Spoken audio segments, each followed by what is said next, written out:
Kain tayo dito. Tara, let's go. Order na tayo. Antayin na lang natin. Yung food natin. Beef shawarma rice pa. Shawarma talaga. Beef na kinakain namin dati sa Saudi. Baklava. Sarap tingnan. Paramis. Ang bango din niya. Itadakimasu.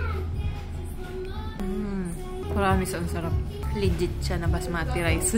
Itong beef shawarma naman tikman natin.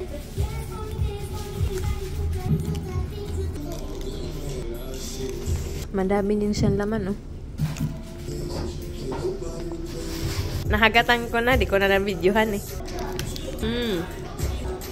Ang sarap. Grabe, siksik na siksik yung beef sa, sa loob, oh. Tipong puro beef siya sa loob. Itong baklava naman yung kainin natin. Pistachio yata yun sa ilalim nito, eh. Lalagyan sugar. Hindi ko alam kung paano ito niluluto. Basta masarap to. Itadakimasu.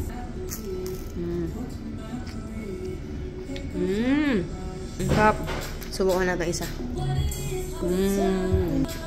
Sarap.